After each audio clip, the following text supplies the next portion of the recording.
Welcome one, welcome all. Thank you for tuning in to Cedar Radio, your guide to films playing at the Art House for the week of January 25th to January 31st. My name is Aaron Spears. And I'm Dave Huffman. On this week's episode, we'll be discussing Jon S. Baird's Stan and Ollie. We'll also be discussing the Oscar nominations, debating whether or not Waterworld was indeed ahead of the curve. Dave finally sees Green Book, and we discuss the overlooked films of 2018 with our special guest, John Ewing.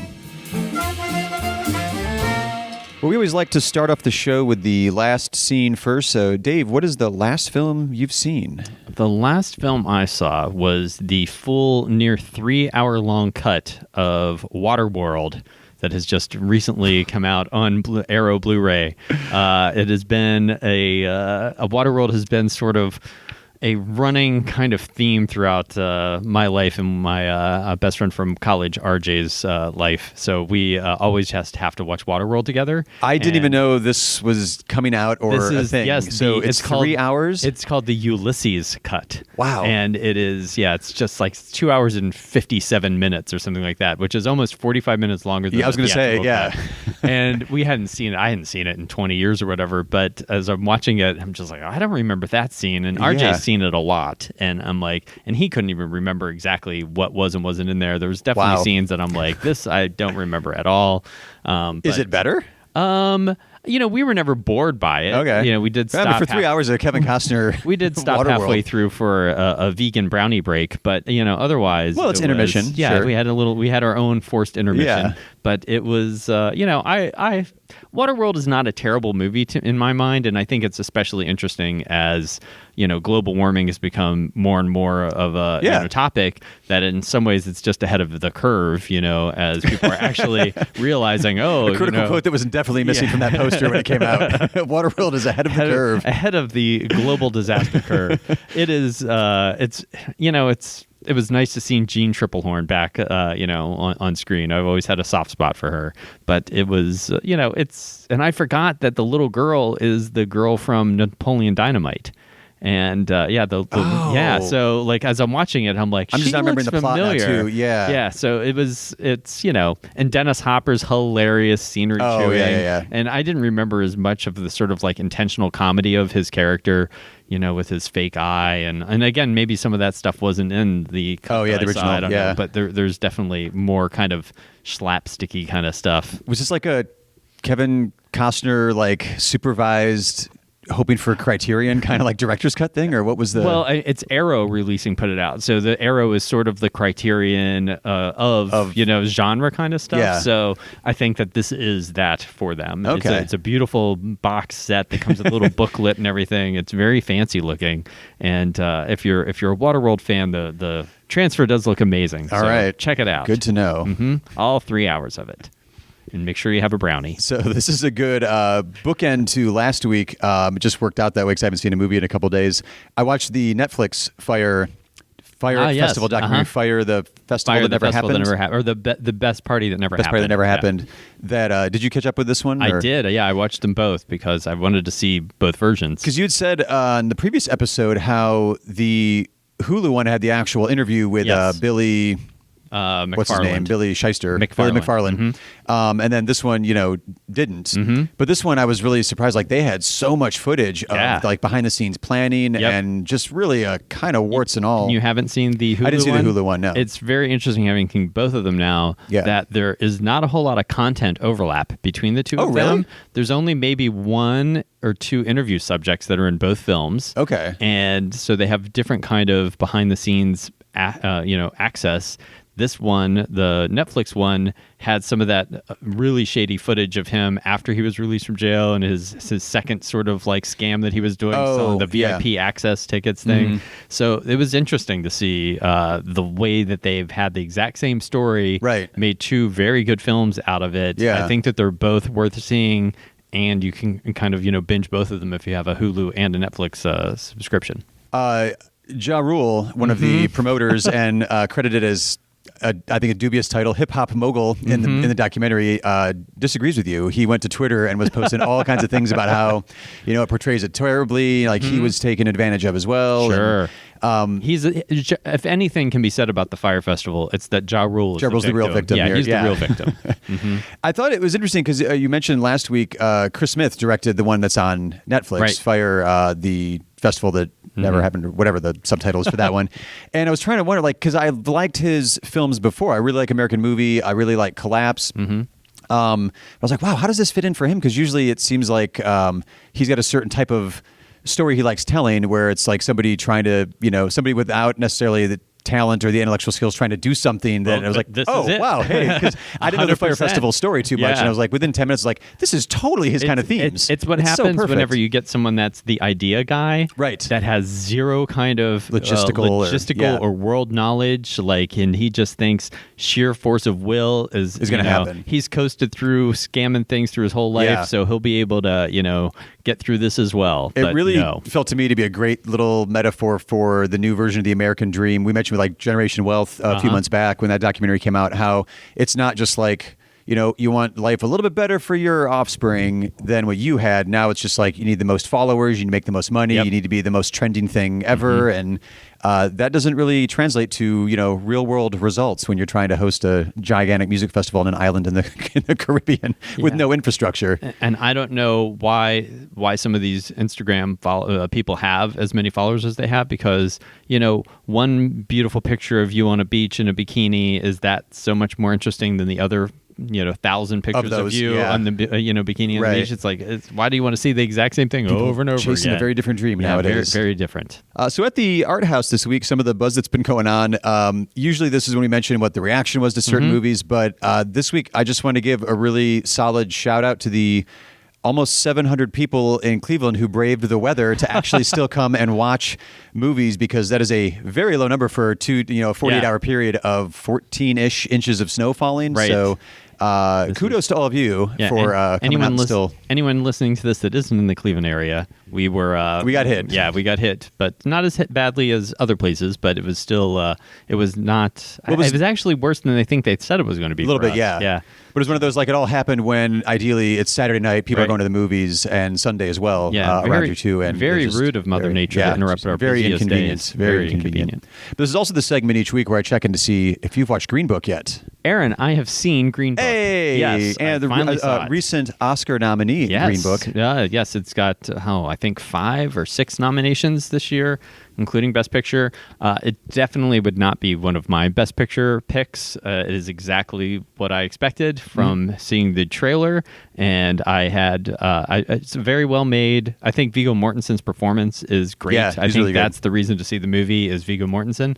Well, I would say like their chemistry. Like Mahershala Ali, I think has been better. He's great in this role, but their chemistry together once they're on the road. Yeah, I think so, really but I feel like I was not as on board with Mahershala Ali, and again, not that it's the opposite of a showy role. Like he is projecting this kind of stoic kind of like class, strength through dignity and everything else. Yeah, and he does a very good job. But I just was I don't know. The film itself, I just felt like I have seen every scene in that movie. I feel like I've seen somewhere else a dozen times before. And while this is made well, and everything about it is, all the elements are there, but they were just so familiar to me that it just isn't. It doesn't stand out in any way. Right. And if this is one of those films that it just won the Producers Guild, it won the Golden Globe, so there's a very good chance that its odds are increasing exponentially that it could be Best Picture at the Oscars this year. Although there's some controversies around it that I've been reading up on, which I'm fascinated by some of the backgrounds of those, and the fact that Peter Farrelly didn't get nominated for Best Director, the film's not nominated for Best Editing, which is usually the Best Picture one's always. It's that weird formula that the critics know. So it doesn't necessarily, and it didn't lead in nominations. So it's not a guarantee that it's going to win, but it's certainly one of the front runners. Yeah, it'll be one of those ones that 3 years from now no one is talking about. It is, if it wins, it'll be like years from now people will look back and be like Beautiful Mind, where people are like, really, that one? Oh yeah, that movie. Okay, I forgot about that. Yeah, and it's not going to. It's just not. I don't see it standing the test of time. We mentioned several episodes ago about the average number of movies people see in a year. Yeah. was... It's a little under 3. A little under 3. The average person sees in a theater. Yeah, we'll say roughly 3 in the theater. So depending on what type of a film goer and watcher you are for the theatrical experience, I could see if you see like 3 to 6 movies in the year and you saw Green Book, you'd respond to it. And again, there's nothing you can point to be like, that's terrible. Look at the boom mic in here, or like that musical cue is terrible. Like it's all fine. in focus. It's all in focus. Yeah, that definitely should go on the poster. This movie's all in focus. But the more you see it, if you're a passionate film goer, like you said, I think it does just sort of like fall to the side. You're like, it was fine for a couple hours and I'm done. I'm moving on. One of our coworkers in the office, he frequently says, I've just seen too many movies. Whenever he sees something that is too familiar, he's like, I've seen too many movies. So like, if you haven't seen as many movies as we have, then maybe you're not going to pick up on all the things that are so familiar with it. True. But it's by no means a bad movie. It is a very good film. I can see why people are liking it as much as they are. It's a very audience-pleasing, audience-friendly kind of movie. For me, I like things that have a little bit more bite to it, a little more edge. I do think that it's some of the pieces I've been reading about it. It's interesting that the movie is called Green Book, but the Green Book itself, which is never really explained, you know what I mean? If you don't know what that throwaway line means, at the beginning when he first heads out, but nothing really in depth. It's a strange title for the movie, given the weight of titling a film that, and then to not really have it kind of be more central. Yeah. And that's been a criticism of the film that I think there is a little bit of validity to, certainly, that it sort of underplays the cultural significance of this as far as, African Americans traveling in that time and trying to find safe spaces. Yeah. And the film just doesn't deliver on that. But it's also because it's told from more of Viggo Mortensen's perspective. Oh, absolutely, yeah. And, so if you read some of the thought pieces out there in the film, and it's interesting, and I think it's in the Hollywood Reporter, Kareem Abdul-Jabbar wrote a very good piece kind of in defense of it. Is about films like this aren't documentaries. It's not about history. It's not about the accuracies of every moment. It's about getting to greater cultural truths. So is there a greater cultural truth that movie gets to for you? Not to me, again, because I've seen that message has been delivered to me by other films in a better way. Yeah.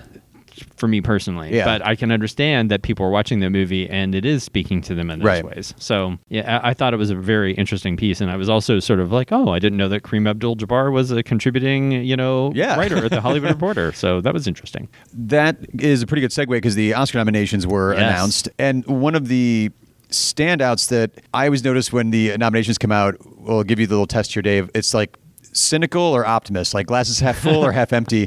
When I first saw this, I was just immediately upset that Bohemian Rhapsody was getting continual awards love.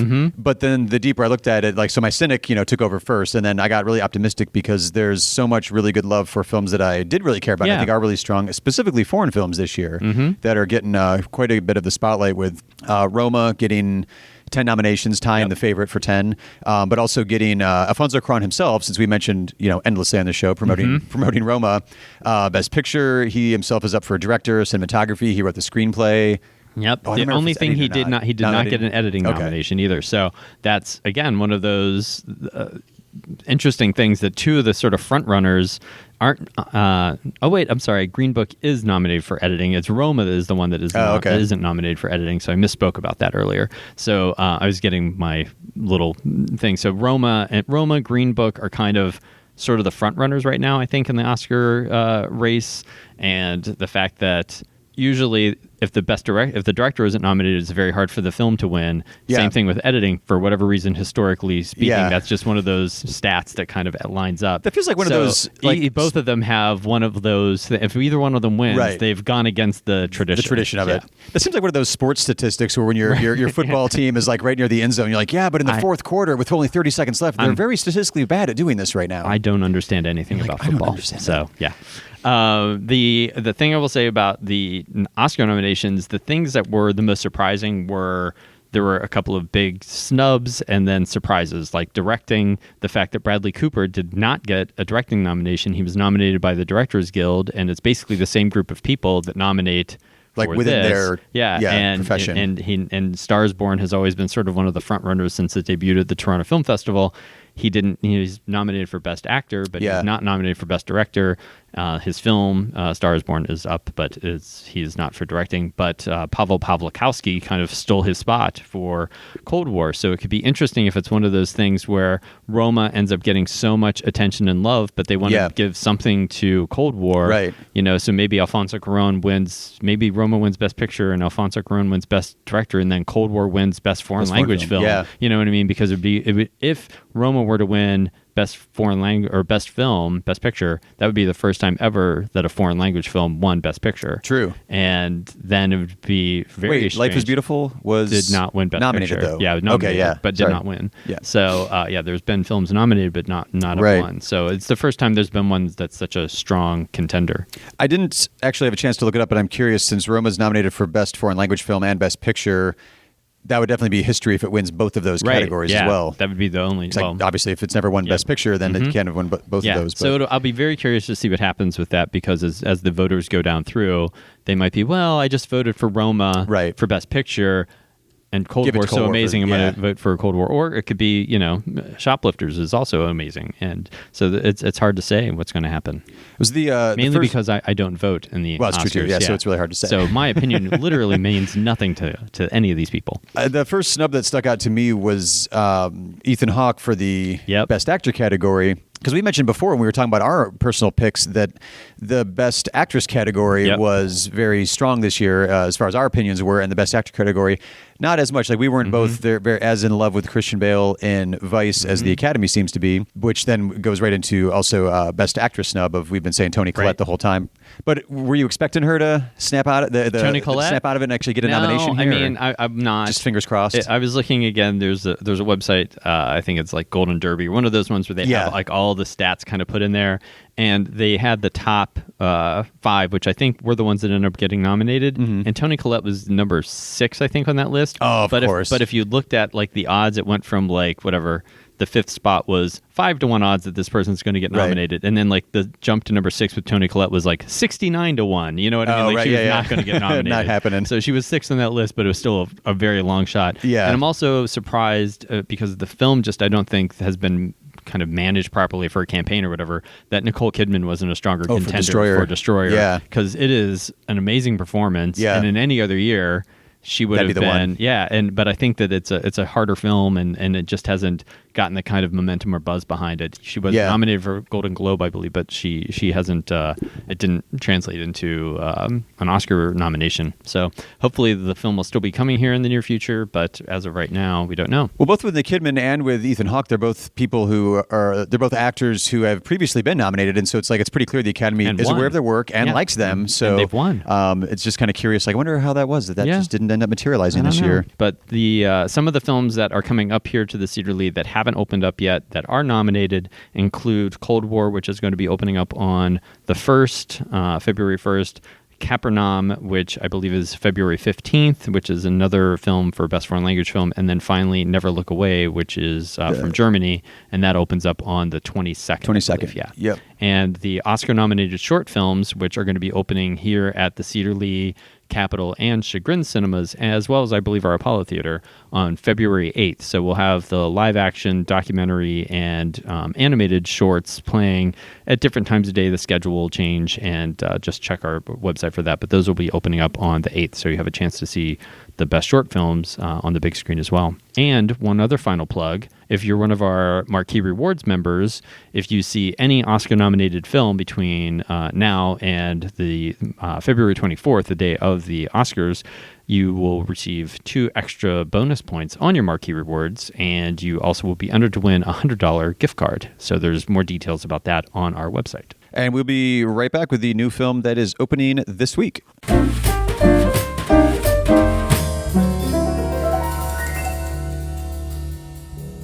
Our first special event to let you know about this week is a Fathom event presents BTS World Tour Love Yourself in Seoul.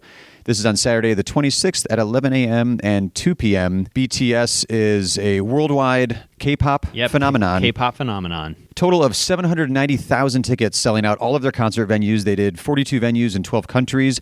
I should have been aware of them based on just that stat alone, but I was completely unaware of them. I think you're out of their key demographic. I think I am too. I mean, I don't know how much you follow K-pop boy bands, but BTS is It's basically zero, I think. The footage of this show is spectacular. They had it at the Olympic Stadium in Seoul, and they had 2 shows they recorded the special over with 90,000 screaming enthusiastic fans. It looks nuts. I love all kinds of pop music, especially pop music in a language that I don't understand. So I've always been a fan of different, like, J-pop, K-pop. I love whenever we're just so lazy we can't say the whole country. The whole country, just the initial.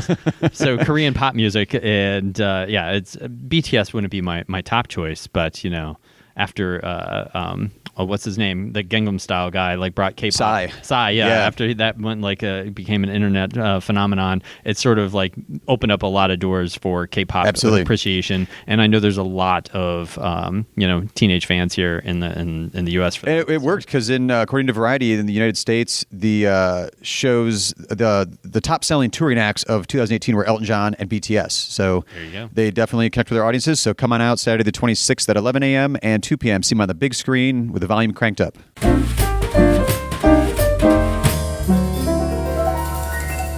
This week's new film is Stan and Ollie from director Jon S. Baird. This tells the story of Laurel and Hardy. It's their heartwarming story of what would become the pair's triumphant farewell tour as they traveled throughout Britain and Ireland.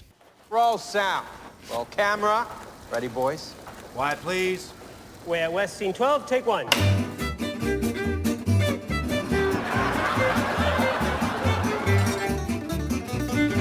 How do you feel about the size of the audiences? I've been a little disappointed. And they said, could you persuade Stan and Ollie to do some publicity in order to turn the tour around? Will there be any more money? They said no. Well, who is they? People. The worst kind. This one seemed interesting to me because I've definitely seen a lot of Laurel and Hardy over the years, and I guess when someone said, like, hey, we're doing a Laurel and Hardy movie, I'd be like, this is going to be hilarious. I was assuming it was going to be like their career, like the heyday, like of all the great comedy and it's 107 different films they appeared in together. Hearing that it's the premise being that it's their farewell tour, like how does that work out? It's it starts kind of showing them at the peak of their career in the mid 30s, and then it jumps 16 years ahead to whenever they're. So you do see some of the just peak, the like very Hal Roach beginning, and everything. Yeah. Okay, and you sort of see the beginnings of then like they're right at the top and they're about to fall, and then it's so it has a sort of bittersweet quality to it, obviously, because you're looking at amazing legendary performers that are on their sort of what comes to be their farewell tour, if you will. Not that they knew that at the time. When they start out the tour, most of the seats are empty, and the people don't even believe that it's them. Like there's a scene where I haven't pictured that. So I know them as the famous comedian duo. Right. I assume to be packed houses and they're doing this tour and all that. But they're in England on these little towns and stuff on tour. And there's a scene where a woman's up at the box office arguing with the guy like, well, who's playing Laurel and Hardy? And he's like, they're playing themselves. And she's like, no, who's playing them? And then they walk in and she's like, oh, okay, I'll buy 2 front row seats. All right. So which we should say is John C. Reilly and Steve Coogan. Yeah, John C. Reilly, who was nominated for a Golden Globe for his performance, and then Steve Coogan, who was nominated for a BAFTA. Steve Coogan does an amazing job, I thought, as Stan Laurel.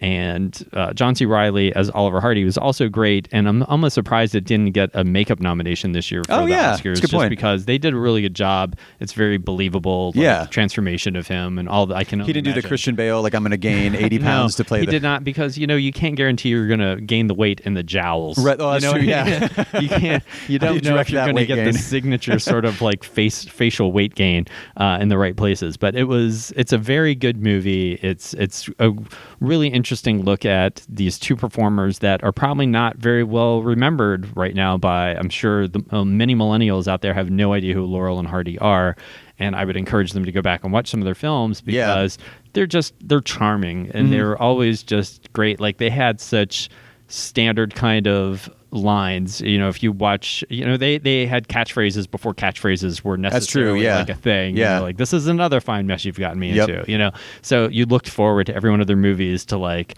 what terrible thing is Laurel gonna do, and that Hardy's gonna end up being like unintentionally abused physically, right? And then so they just had a tremendous rapport. They were just thrown together as performers and had this instant chemistry, and their careers were tied together for the rest of their lives, and that's how they'll always be remembered. So it's a great tribute to these performers and their friendship and the challenges of their lives, and it's really entertaining to see their sort of kind of the legacy of their womanizing, and then the wives that they ended up with at the end of their careers that were their dedicated wives. You know what I mean? So it's interesting when it starts in the 30s and there's all these jokes about like how they're struggling with the money, and the guy's like, well, stop getting married. You'll have more money if you don't keep getting divorced. So it's a really good movie. I hope people do come out and see it. It's opening here at the Cedar Lee as well as Chagrin and Capitol. There's an element too which you get with these great backstage dramas of their chemistry was so pure that like it doesn't just turn off. Like it's not like, oh, we'll just do this because it's our job. It's just like that was them. Yeah. Off stage, on stage. Even in the trailer, they have the little trunk bit where like they lug this giant trunk to the top of the stairs and then it falls all the way down. You're like, that looks like a bit from one of their movies. Well, and they reference a bit from one of their movies that was a piano in one of the films. Right. Yeah. So it is kind of like that. Yeah. So like almost incorporating their bits into their actual lives as well. So like what inspires what, or is it they're just always kind of on? Yeah, they are. There's another great scene in the movie where that kind of proves that point too, where they just can't stop entertaining people even if they're just sitting in a waiting room. Right, yeah. So. And we'll be right back with our Cedar Lee 3 this week with our special guest, John Ewing from the Cleveland Cinematheque.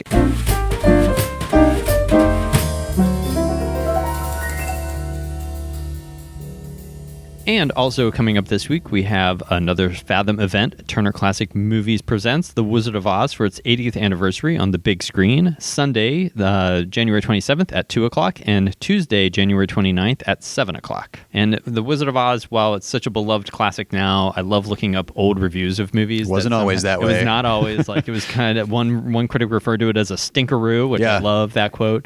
And even though it ended up being nominated for Best Picture that year, it was not a huge commercial success, and a lot of critics didn't love it. But of course now it's truly one of the most beloved classics of all time, and if you've never had the chance to see it in the big screen, this is a great opportunity. I would say it's got that it was one of those early cable movies that was just always on, which is where I remember seeing it the first time, but on the big screen is definitely the place to be watching The Wizard of Oz. Since I'm older than you, I remember how it was like screened once a year on television as like an event. Oh right, it was like Thanksgiving, wasn't it? You looked for it every year. Like that was the only time you get to see Wizard of Oz, is the one time before you could just go rent movies and see anything you wanted at any time.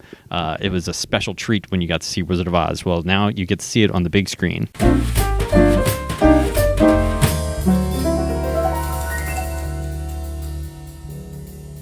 And we are back with our Cedar Lee 3 feature for this week. We've been going through the year of 2018 on film and have had several guests on so far. And this week is no exception. Today we are talking with John Ewing, who's been programming films at the Cleveland Museum of Art since 1986. Yep. I think right? All right. And also equally important, well, I'd say more importantly to me at least, co-founder of the Cleveland Cinematheque since 1985. 85, 86 at the Institute of Art. Oh, okay, at the Institute of Art. Okay. Right. Cinematheque in general, though, since 85. All right. And then you moved into the new Peter B. Lewis Theater, which is my favorite place to see films in Cleveland in like 2015. All right. Yeah.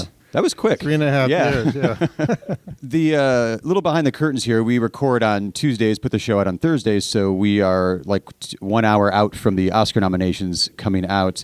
Did you have any immediate reactions this year, since we've just perused the list in the last few minutes here? Well, I got to say, at least in the Best Picture category, they were all pretty much expected. True. I mean, I'm a little disappointed, of course, that some of my favorite films don't show up, but what else is new? That happens like every year, Well, I look at the foreign films. I actually missed the live announcement. Usually they announce it for like 8:20 and then it comes on at like 8:30 or something. But But anyway, I mean, it's an interesting list of foreign films. I was hoping that a film we're showing this weekend, The Guilty, would be one of the 5, but it wasn't. So It was on the short list, I think. It was on the short list, yes. And so was Burning, I believe. Yeah, Oh, yeah. Burning was which, as well. Which didn't get nominated. I mean, these seem to be solid. I haven't seen 3 of them. You know, Roma and Shoplifters were expected. Never Look Away, I don't know, it's over 3 hours long. And it's coming soon to the Cedar Lee. Yeah, right. And how do you pronounce Capernaum. Capernaum? That's how I've been saying it. Yeah, that's supposed to be really good, but again, I haven't seen it. Yeah. And Cold War, you know, I love that guy's other stuff, Pavel Pawlikowski. Yeah. So that should be good. And I was excited to see that he got Best Director Best Director as nomination well, and cinematography. So the film. He got a Best Director? Yeah. There's That was the big upset. He took a spot from one of, no Bradley Cooper, but we have Pavel Pawlikowski. So That's a perfectly fine swap, in my opinion. So there's 2 foreign language directors nominated this year. So. Oh, Pavel, yes. No, I did know that. I'm sorry. I was back.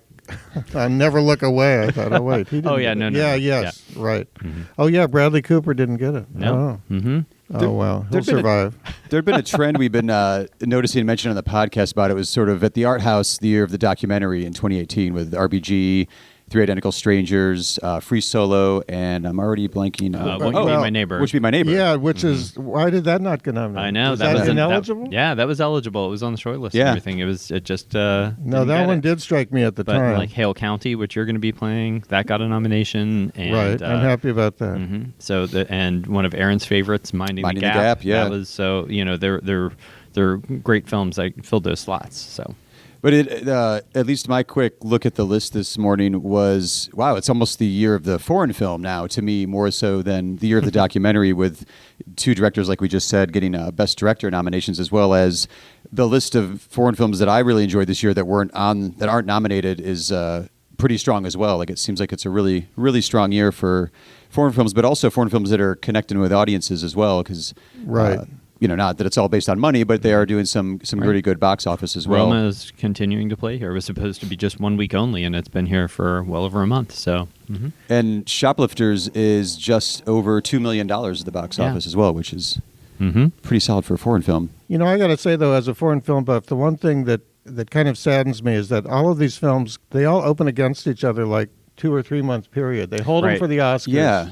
Because I guess the feeling is that the only way they're going to make money on a foreign film is to open it, during Oscar season with the hope of getting a nomination or a win. And so in this case, 3 of these haven't even come to Cleveland. But they all are opening within a 3-week period of each other. Cold War is February 1st, and then I believe Capernaum is the 15th, and then Never Look Away is the 22nd of February. So they're all kind of bam, bam, bam, one after the other.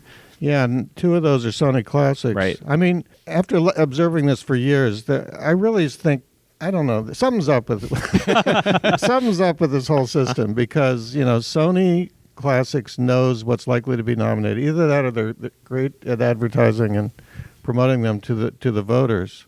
So Burning is like, there's hardly a film that's more acclaimed than Burning. Roma and Shoplifters would be are right equally as acclaimed.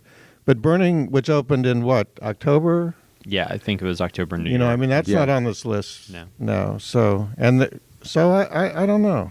It's like somebody has the inside track on what the Academy likes and is going to nominate. Well, there's probably a little bit of that to it, I would think, and but it's also, like I always say, it's so hard when you're talking about art. Like, this piece of art is better than another one. Every movie is subjective. Right. Like, Black Panther is nominated for Best Picture of the Year, but to me it isn't even the best superhero movie of the year, let alone one of the best pictures of the year. So I think, What was the best superhero? Spider-Man Into the Spider-Verse is a which I haven't fantastic seen, movie. so. I mean, it is a beautiful work of art. If that doesn't win Best Animated Feature, there's definitely a Pixar fix if that doesn't win, because it's a gorgeous, gorgeous movie. There's something interesting you touched on, John, with the foreign films, and then also how the publicity works, because we mentioned previously how Roma's got this big Oscar campaign going for it. They've already spent supposedly like $20 million. Right. Getting presumably the screeners to voting members, or just clicking on Netflix. Right. Or hosting screenings. There's a huge coffee table book they've been sending out to people on like the whole production and how it was made. So if you have the money, which apparently Netflix does, to really promote it, you can get some good return on investment there. But if you don't have that kind of access to money, is it just because it gets the nomination, it gets some free publicity, people are aware of it, it piques interest, that might work out better for the film in the long run rather than come out in July and just hoping and enough critics pressure people into seeing it. Yeah. But that said, it's Sony Pictures Classics. They're not exactly They're not poor. tiny little, Right. It's not a Strand releasing or something Well, here. yeah, right. I just think they've done it long enough. It was kind of like Harvey Weinstein. He kind of knew what would hit. Yeah. I mean, but if you look back and read the reviews of like Capernaum, is that how you say it? Mm-hmm. I mean, that was kind of pegged for Oscars. I think from as soon as it debuted at Cannes, they were talking about it. Mm-hmm. I don't know. Until I get into the Academy, I guess. Right. We'll never know. So if you were in the Academy and voting, would you be able to, do you have a favorite versus best of as you look back on any given film year? Is there like, well, my favorite movie was, X, but like the best movie was something different, or is it kind of married together? They're married. In my mind, I mean, I think I would be dishonest if I said that so-and-so was the best movie of the year, but this was my favorite. Right. I mean, you know what I mean? And people who do that, it's like, what kind of... Make a decision. So, what are you so talking people about? like me is what you're saying. Oh, are you like that? Well, no, there are definitely some years that, like, I always say my favorite movie of all time is Hairspray by John Waters, but that is not the best movie made that year. But I just love that movie. You know what I mean? But why was the best movie better than Hairspray? I'd have to think of what would have been that from that year now. I can't think of it off the top of my head. But I'm just using that as an example. This year, to me, the favorite was my favorite movie, and I think the best movie this year. I love that movie. And but there's definitely some years where I could acknowledge that this is probably a more polished film or a more complex film in some way, but the movie I probably enjoyed more isn't necessarily that movie. So I kind of look at it as two different things. Sometimes I can see it doesn't always guilty line up. pleasures, maybe. Is that what you're saying? Well, not always guilty. I don't feel guilty about loving. But I don't think you should be guilty over your pleasures. Yeah, right. I'm not saying personal like, pleasure. Neil Breen's Twisted Pair is not my favorite film of the year, but I certainly enjoyed watching it more than most movies that I've seen this year. So. That was my number one, by the way. Yeah, Twisted. No. Nothing would surprise me more. Well, I didn't even see it. So it's another one. Well, on you've my got list. another chance, John. We're bringing it back for another show next But month. I mean, I say that Shane is my favorite movie. Right. And I'm not going to say it's the best movie ever made because I know that's not the case. But do I think it's as good as any movie ever made? Yes, I do. You know what I mean? Right.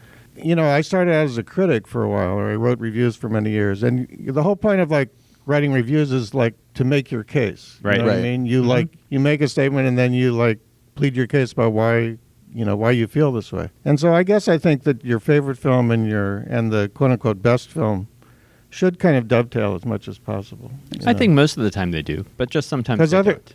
Otherwise you just have this set of like external kind of arbitrary, that you got from Socrates or whoever was, talking about aesthetics back then. Yeah. Well, then, as far as 2018 goes, are there some movies maybe that are your best of the years, or some? You kind of joked before that you sort of specialize at the Cinematheque with the overlooked films. Yeah.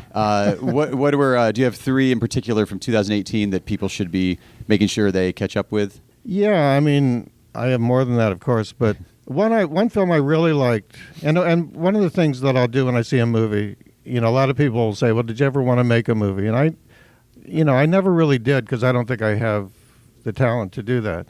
I could make movies better than a lot of movies we see, but I couldn't make anything really good. So it's like the world doesn't need more mediocre movies. We have plenty of those. But I loved Eighth Grade. I thought, and I'm very sorry Eighth Grade's not on this list. I'm sorry. What's her name? Fisher. Yeah, Elsie Fisher. Yeah. Mm-hmm. Is nominated. But when I saw that movie, I thought, this is a movie I could not do. I couldn't write it. I couldn't direct those actors that well. Yeah. It was funny. It was like kind of wrenching, Mm-hmm. I really liked it. I think it's a terrific movie. I like it better than some of these Best Picture films I've seen. But I just hope people see it. I hope they discover it somewhere. Yeah. And I don't know why a film like that is just kind of ruled out. It is nominated for Independent Spirit Award. And he was expected to get a screenplay nomination, and then that didn't happen. Yeah, he was on, if you went on, I was on the Golden Derby website and all those things that have sort of, the Vegas compile odds, everything, and it was, Bo Burnham was expected to get an Oscar nomination, but, instead, not that any of the ones on there I mean, obviously, I would kick Green Book off that list for Yeah. best screenplay in a second. But Speaking, can I digress Yes, you may. for a Yeah, minute? by all Okay. means. You can digress on podcasts. Why is Green Book nominated for an original screenplay? Isn't it based on like that guy's journal or That's a something? good question. I think it's written by his son. the tagline was like inspired by Yeah. a true friendship. So, But it has to be based on I a don't- work previously published or Published. produced. So, like, if you had Okay. an unpublished memoir, Oh, that so was this guy's journal or whatever was never. it's his son. never Yeah, I mean, published? his son wrote the screenplay. I don't know what he based the screenplay on, other than his father's life. It could have been from his journal and stuff. I don't But know. as I long guess as I it's- thought there was something written Something that it published was. that was- Yeah, No, and I maybe it believe wasn't it's published. That might Maybe be it what was it Yeah, is, it written. but specifically not says published. previously published or produced. Okay. So Well, anyway, I kind of winced when I saw that. yeah. Well, because Well. they're publicizing so much the family's reaction to it, so Right. we know it's based Yeah. on two real people and a real-ish incidents that actually happened. So within the cultural zeitgeist, it feels like based on a true story, it must be on some pre-existing article or book that's already out there. Right. Can I mention something that you can mention whatever you want, John. relates to Green We can Book? always cut Sure. it out. at the art museum in I think April? I forget the date. We're going to show this movie Lost Bohemia. Have you ever heard of this? I don't think so. It was actually made by a kid I grew up with and went to high school Hmm. with, and I mean we were like best friends in kindergarten and Yeah. so forth. It's a portrait of the residents of the old Carnegie Hall studio Oh. apartments yeah. above Carnegie Awesome. Hall. Yeah. And it's the only movie, according to IMDb, in which the real Donald Shirley Oh, it was appears. actually. Oh, and There you go. my friend, he goes under the name Joseph Astor. He's a New York-based photographer. This is the only movie he ever made, and he lived in those apartments. Oh, nice. I thought I'm going to bring this film back. Yeah. And he told me that he's got lots of extra footage on Donald Shirley, which he's like frantically trying to edit. I bet. Right. To try to get it out. Yeah. And then he met, is it Mahershala? How do you pronounce it? Mahershala. Mahershala Ali. This is my friend. Mm-hmm. And Ali hugged him and said, "Oh, you directed Lost Bohemian." So that Oh, was, wow. that was my only kind of point of Right. reference, to this character. Huh. Yeah. So I don't know. I thought that was interesting. It is. Very cool. So anyway, so look for Lost Bohemian. Yeah, it's a coming up. wonderful film. Sometime in April at the Art Museum. Do you have another underrated? Yeah, one of my favorites, and I even brought it played here at the Cedar Lee, and I brought it back to the Cinematheque, is First Reformed, the Paul Schrader film. And I Yeah. see they threw him a bone Yeah. by nominating him Uh-huh. for Best Screenplay. Yep. His first Oscar nomination, apparently. That's Crazy. that's- I know, isn't Yeah. that crazy? Yeah. He only wrote like Raging Bull and Yeah, Taxi Driver, yeah. and directed lots of movies. But no, that's what I've heard. I just think that's. And Ethan Hawke, of course, now I'm being reminded that Ethan Hawke was not nominated he was Right. not. for Best Actor, which Yeah. is too bad, despite winning, the New York Film Critics, I think. It seems like all the critics are loving it, but a lot of the Yeah. award shows are Yeah. completely forgetting that It's an flying amazing under their performance. radar for sure. Yeah. I mean, it's not. I guess it isn't the most. Well, it isn't the most upbeat film in a kind of shallow way, Right, but right. I think it's really like a very moving film. Mhm. Yeah, and very I much think it so. is kind of an affirmation if you really kind of get into the guts of the movie. Yeah. Yeah. Yeah, it's a great film. But Hollywood doesn't like to do that. It's got to be like surface uplift, and Green you Book. got to be right.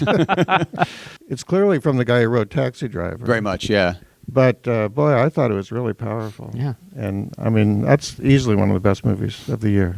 People Well, should passes look at that that. test as well of it stands up on multiple viewings too. The second and third time I saw it, there's just more little details. You're like, oh, I missed that the first time. That Right. really, opens it up. And it's also worth watching a few more times as well, I think, just because of the ending, the curveball that Paul Schrader throws at the end when it goes into surreal territory. Right. I wasn't expecting it, and it kind of took me back the first view. But the second viewing, knowing it's coming, it was a bit easier to kind of watch the details and try to, decode what he was trying to do there and trying to express. Yeah, I mean, it's got great Cedric the Entertainer. I didn't even know that's who that was. Yeah. You know, he's great. I don't even know his real name, but His real name, I think, is Cedric the Entertainer. Yes. Yeah. His parents were determined to make sure that he was going to happen. succeed in this business.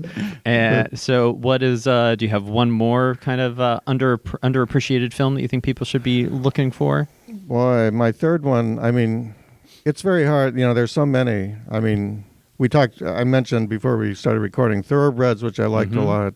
Madeline's Madeline, which is in the film festival, Oh, yeah. I loved. See, I was underwhelmed by that movie. Really? Yeah. You know, I when it started, I thought, I'm not going to make it through here. I'm going to walk out. Yeah. You know, after like 20 minutes. But then it like totally won me over.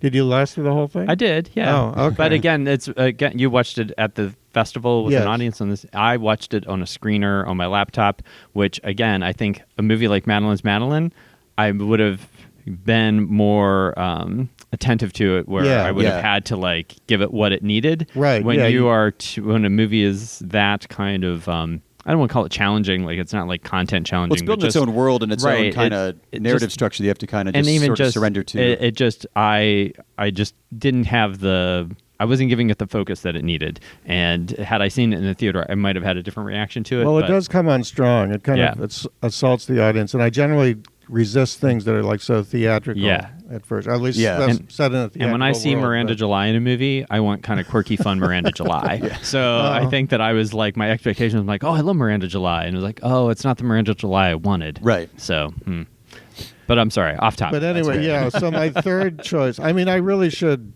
I guess, mention an old film, which is also a new film, and that's The Other Side of the Oh, Wind. yeah. You know, that should have been, I'm sure it was eligible for Oscars. Yeah, I'm right? curious about what the rules for that would have been. I think it should have been, because I Yeah. know a lot of critics associations, it was in consideration for Yeah. those, and a great movie from 2018, but with an authentic 70s aesthetic. Yeah. So, Right, right.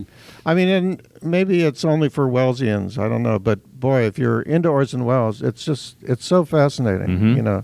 Yeah. And I mean, I watched it twice when we showed it at the Cinematheque, and I don't know. I mean, Wells, that whole career, that whole life, you really wonder how much of this is conscious, how much of this couldn't he help, Yeah, but it just flowed through. reflects on so many facets of his life, and this whole notion of another guy. It's like Citizen Kane in the same way that here's a guy we're trying to get to know, through like flashbacks and other people's, impressions of him and so forth. Yeah, I was just glad I lived long enough to Right. see it, frankly, and it wasn't disappointing. It was really like much better than I thought it was going to be. I loved it, and again, that was one of those ones. Thank God I didn't try to watch it at home on Netflix. Right. That you showed it, and then we were able to see it in the theater. That was a film that, again, warranted the attention that you give to a film whenever you're in a dark theater and focused on the big And you screen. guys showed it on a 35 millimeter print, too. Yeah, which was stunning that they Yeah. actually made yeah, that. really, and they must have had more than one because I think some other theater was showing it in 35 at the same time. Well, we thank you for stopping by and sharing some of your picks for overlooked films of the year. Is there any place online you want to just mention to find Cinematheque programming, Cleveland Museum of Art? Our website, of course, just for the Cinematheque, it's just cia.edu. CIA for Cleveland Institute of Art. We're the nice CIA. The nice CIA. And the museum, clevelandart.org. But we have with Google just put in True. Cleveland Museum of Art. I'm sure everybody knows about the museum. Well, we always mention it on the show, then we'll put links in the show notes and stuff, too. Yeah. So you can just look down and click on the notes as well to see what the schedules are at both locations. And thanks again for stopping by, John. Oh, thanks for inviting me. Thanks, John. Join us for next week's episode, and we'll be discussing Pavel Pawlikowski's Cold War, and we'll be discussing 3 favorite art house films with our special guest, Laura DeMarco, the arts and entertainment reporter for the Cleveland Plain Dealer. As always, thank you for tuning in to Cedarly Radio and lending us your ears this week. All the music heard on the show is original music written by Grant Heineman and performed by the New Heights Jazz Ensemble, used with their permission, of course. Visit clevelandcinemas.com for correct showtimes and to purchase advance tickets. Also, there are links in the show notes. You can use those if you'd like as well. Follow us on Facebook, Twitter, and Instagram. We are at Cedarly Theater, spelled with an R-E at the end because we're fancy like that. Don't forget to subscribe to the show wherever you find your podcast, and while you're subscribing, leave us a rating and review, or better yet, tell a fellow film geek about the show. We'll see you at the movies.